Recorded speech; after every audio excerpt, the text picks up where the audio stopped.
आइए जानते हैं अन्नदाता निःशुल्क फोन के माध्यम से पूछे गए समस्याओं का समाधान। आज के अन्नदाता हेल्पलाइन में जिस प्रश्न को कार्यक्रम में शामिल किया गया है उसे पूछा है संगरिया जिला हनुमानगढ़ के किसान जितेंद्र प्रसाद ने। आप मधुमक्खियों को शत्रु कीटों से बचाने के बारे में जानकारी चाहते हैं तो जितेंद्र प्रसाद जी आपकी जानकारी के लिए प्रस्तुत है कार्यक्रम का यह अंश।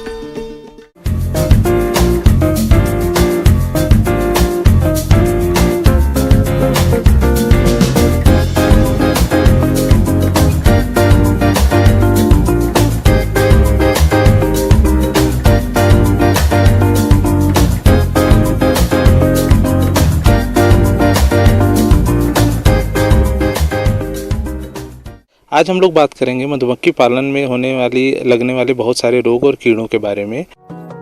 शहद उत्पादन में आई कमी केवल पर्याप्त परागण की कमी की वजह से ही नहीं होता, बल्कि इस गिरावट की एक बड़ी वजह कीटों का प्रकोप भी है। मधुमक्खियों को कुछ जीव जैसे मेंढक, चिड़िया, छिपकली, गिरगिट आदि भी नुकसान पहुंचाते हैं। ये जीव मधुमक्खियों को पकड़कर खा जाते हैं और इसी तरह से कई प्रकार वर्प भी मधुमक्खियों को पकड़कर मार देते हैं। कभी कभी तो इनके प्रकोप से मधुमक्खियों की पूरी कॉलोनी तक नष्ट हो जाती है। इसी प्रकार चींटियां मधुमक्खियों को पकड़कर मार देती हैं, साथ ही छत्ते में लार्वा और शहद को खा जाती हैं।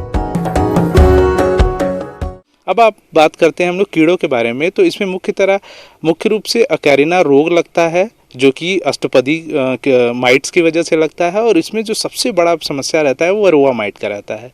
तो वरोआ माइट भी अष्टपदी होता है, उसमें 8 पैर होते हैं और यह मतलब चूस लेता है जिसने वयस्क हैं और शिशु हैं।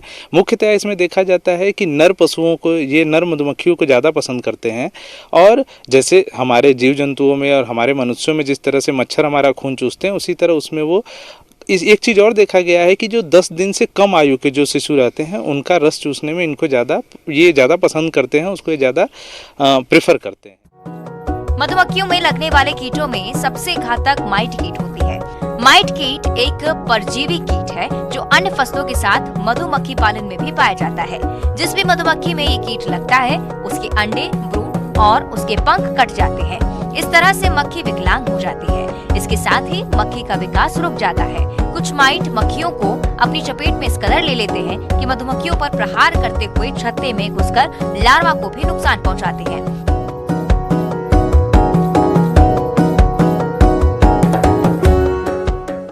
तो ये उसके सिम्टम हुए और इस तरह से वो रस चूस लेते हैं जिससे कि आगे जाकर के मृत्यु हो जाती है शिशुओं की और वयस्कों में भी। एक और कीड़ा इसमें बहुत ज़्यादा परेशानी पैदा करता है मधुमक्खी पालकों को, वो होता है मोमी पतंगा।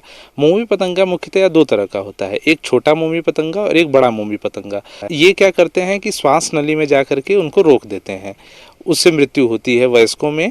तो मोमी पतंगा के लिए ये अंदर एक टनल बना लेते हैं, एक तरह का सुरंग बना लेते हैं और उसमें जाकर के शहद का और शहद खाने के बाद ये मोम को भी खाते हैं। मोम जो बी वैक्स निकलता है उसको भी ये खाते हैं। तो इनके बचाव के लिए बहुत सारी चीज़ें उपलब्ध हैं, जैसे कि गंधक, 1 ग्राम गंधक से हम धुआं करते हैं, उसको जला देते हैं और उसको थोड़ी देर तक धुआं करने से उससे राहत मिलता है। उसके बाद हम करते हैं कि डाइकोफॉल एक तरह का ये कीटनाशी है, इसको हम जलाते हैं और इसके धुआं से भी काफ़ी राहत मिलता है। माइट के प्रकोप की स्थिति में 85 mg फार्मिक एसिड का उपयोग रुई के फाहे में एक लकड़ी की मदद से लपेटकर बक्से में रख देना चाहिए, जिससे उसकी गंध से कीटों से छुटकारा पाया जा सके। इसके अलावा ऐसी जगह जहां पर कीटों का प्रकोप ज्यादा होता है वहां पर मधुमक्खियों को परागण के लिए पलायन न करें। माइट कीट से प्रभावित मधुमक्खी के अंडे और लार्वा वाले छत्ते स्वस्थ मधुमक्खियों से दूर रखने चाहिए।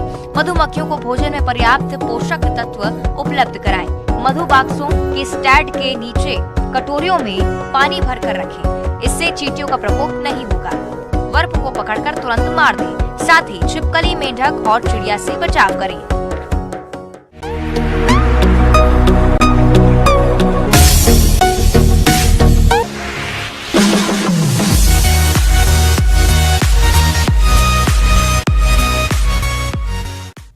एक नजर डालते हैं राज्य के कुछ